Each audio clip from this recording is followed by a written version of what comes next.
It's almost been 10 years since the San Antonio Spurs won their last championship, one of the most successful small market franchises, especially with number 1 picks David Robinson and Tim Duncan. A new generation of San Antonio basketball has arrived. 7'4" prodigy Victor Wembanyama looking to take the team back to relevancy as long as the front office surrounds him with the right guys.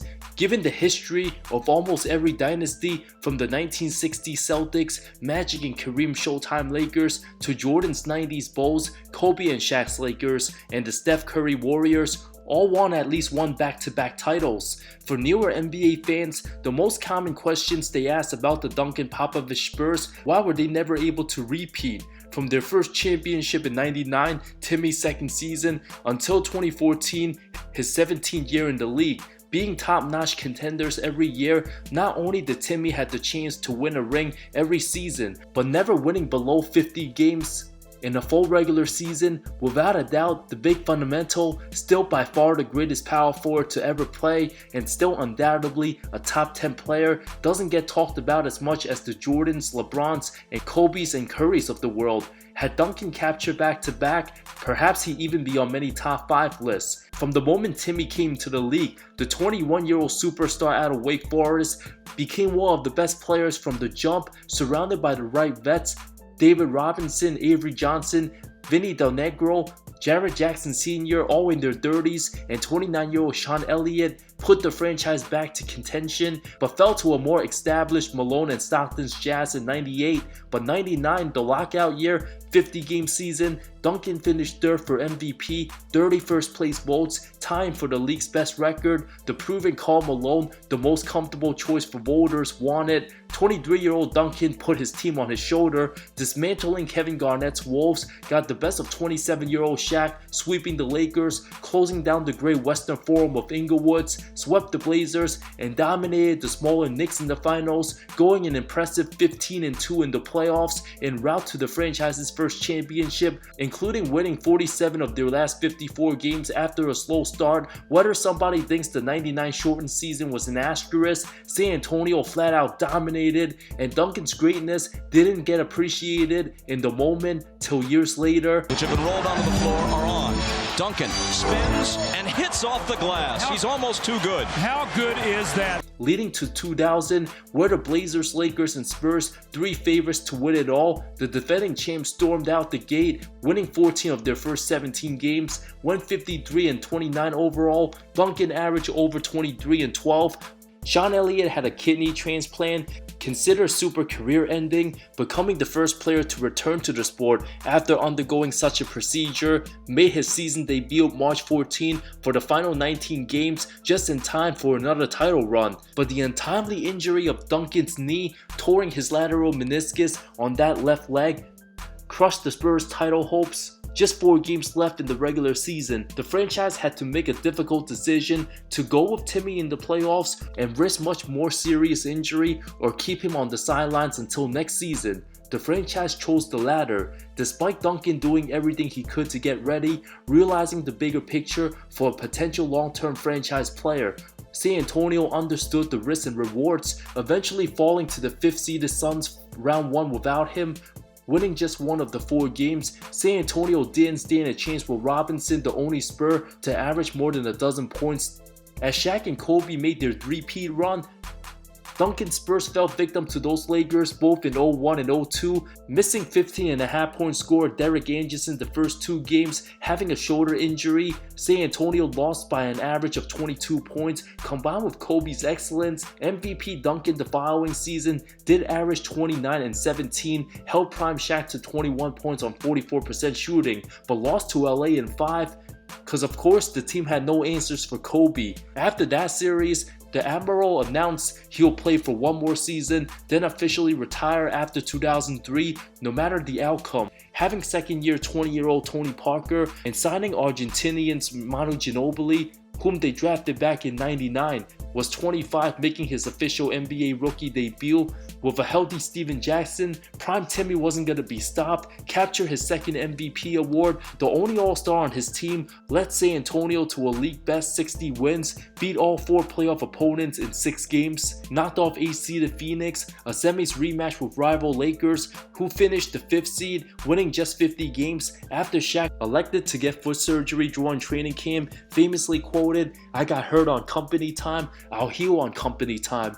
LA started 11-19, leading to an epic Game 5. Spurs survived a 96-94 win thanks to Robert Horry's in-and-out 3. For the series, Big Shot Rob became Brick Shot Slob.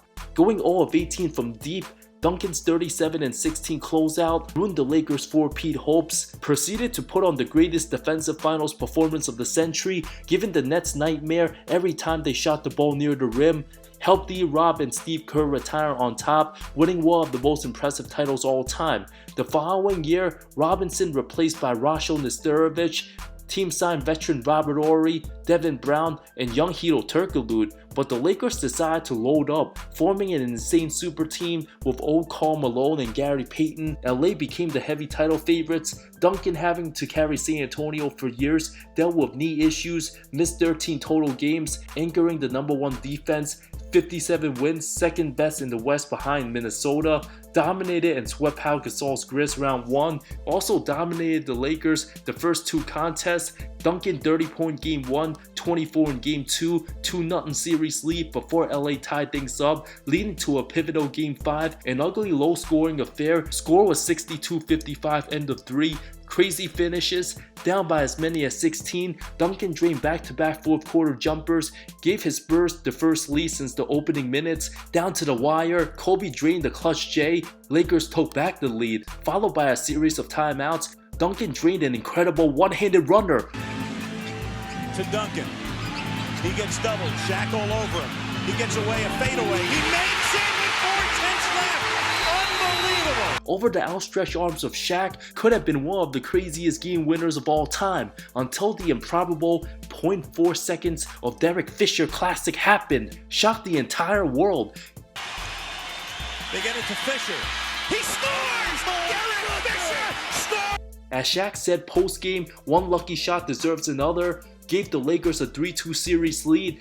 Timmy stood there in silence with no reaction, gave the Lakers the momentum of the series. Kobe scored 12 of his 26 fourth quarter of Game 6 to close out, and exhausted Duncan played over 40 minutes 5 of the 6 games. Following offseason, team signed sharpshooter Brent Barry, while Ginobili shocked Duncan's Team USA squad in the Olympics, leading Argentina to the gold medal. Gave Manu the ultimate confidence to start the 05 season with a much improved Tony Parker and Bruce Bowen still at his defensive apex. Spurs won 59 games.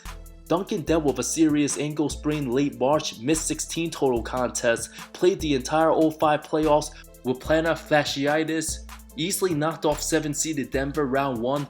Duncan struggled mightily Game 6 closeout in Seattle, went 5 of 20 before hitting the game-winning lay-in from a gorgeous Ginobili dime, surviving another injury scare, grabbing his left foot, crashing into Nick Collison before being okay, later abused the smaller Suns in 5 games, went on to face the defensive tough grinded Pistons. Big Shot Rob finally made his values felt, drained 5 bombs Game 5 on the road, plus the go-ahead game winner in OT. Detroit did bounce back winning Game 6, but Game 7 Duncan, with a confident Ginobili, put on the finishing touches. Timmy solidified himself as a top 10 player all time, unquestionably became the greatest to ever play the power forward position. Talks of a potential dynasty, more engaging, despite San Antonio being labeled as boring, slow pace, and heavy defensively driven. The 62-win Suns proved offense can only take you so far. With other teams in the Western Conference changing their identity, Sacramento after trading Chris Webber's contending days basically over, Garnett's Timberwolves got way worse, Kobe having a weak supporting cast post-Shaq era, and the Mavs viewed as a great team but not considered to be on San Antonio's level. 2006 was San Antonio's best chance at a repeat, but one stupid NBA rule not only ruined their title hopes but eliminated them one round too early, recorded a franchise best 63 wins, knocked off Ron Artest's Kings in 6 before the 60-win Dallas Mavericks being the 4th seed, despite having the second best record in the conference, matched up due to divisional winner Denver Nuggets in the weak Northwest, finished first in their division but won just 44 games, which would have been tied for the 8th best record in the West. Heading into round 2, no other head coach knew Pop's playbook better than the one and only Avery Johnson. Duncan played the 5 that series, big body Sadana Diop and Eric Dampier drone at him. After a nail-biting Game 1 87-85 win on a Ginobili closeout on Jerry Stackhouse, Dallas proceeded to win the next 3. Late Game 3, his hand off to Ginobili, who lost the ball off his foot, resulted in a costly turnover.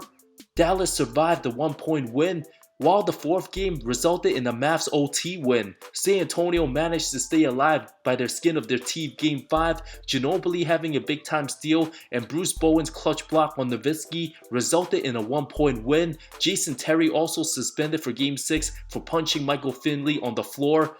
Spurs evened up the series, resulting in one of the greatest second-round matchups all time. An unstoppable Duncan poured in 41, Nowitzki 37, including a clutch in 1 down 3. Ginobili with the costly foul that ruined the Spurs' hope of a repeat. Last possession, questionable contact on Duncan, no call. Dallas big held Timmy D to 1 of 7 shooting in OT.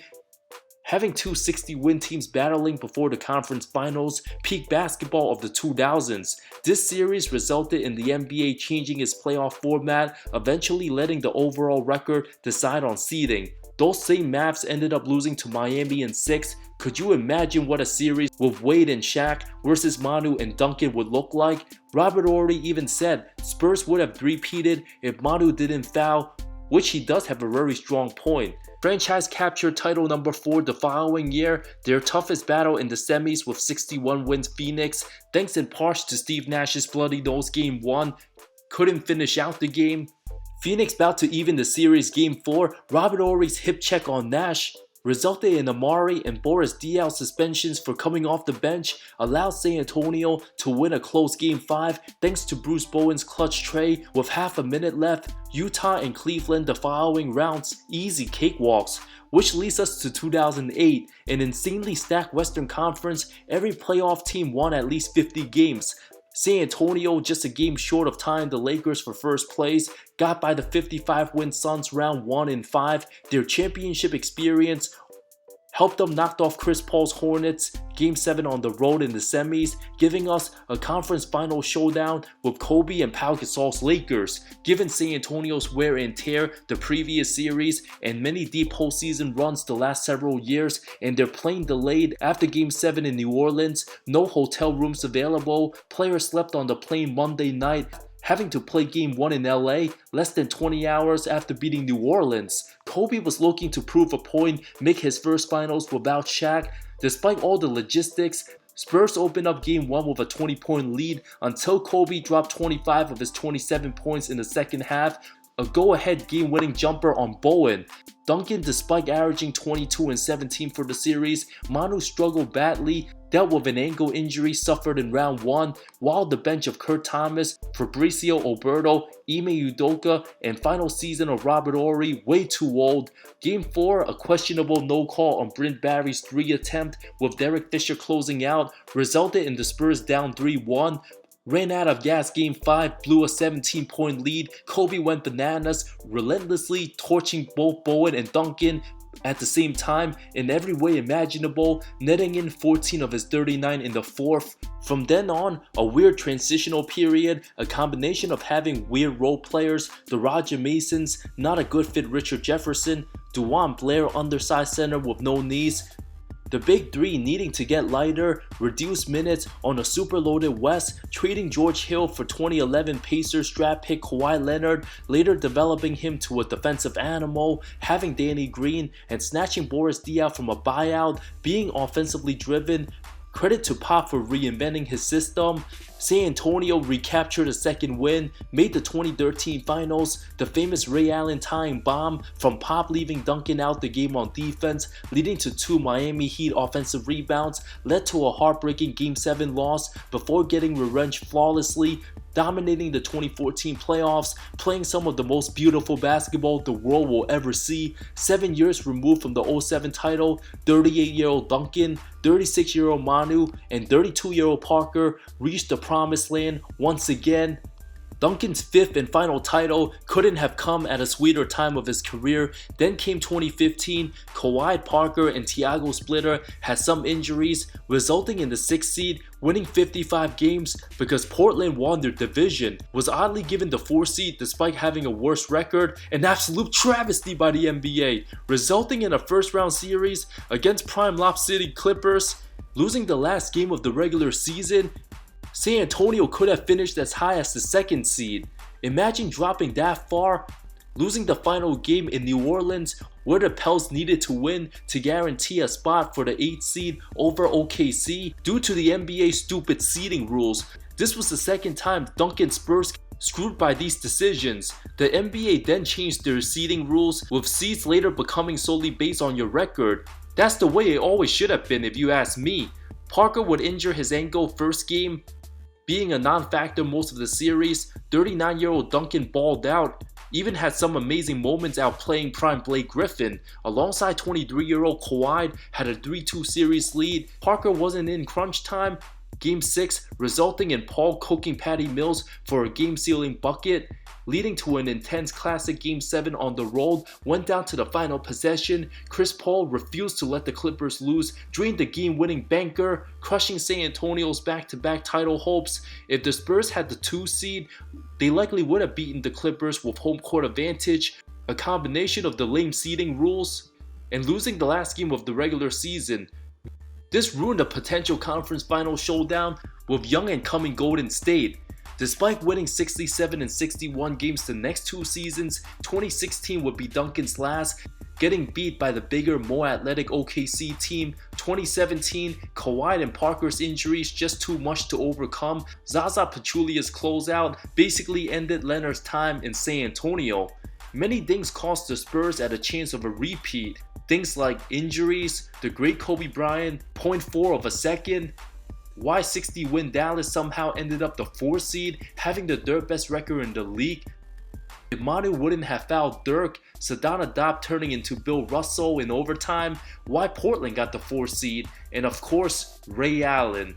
Had a couple bounces would have went differently. Tim Duncan might very well be in the serious GOAT conversation. Nonetheless, his greatness truly exemplifies winning basketball. 19 years of excellence, forever cemented as one of the truly great ones.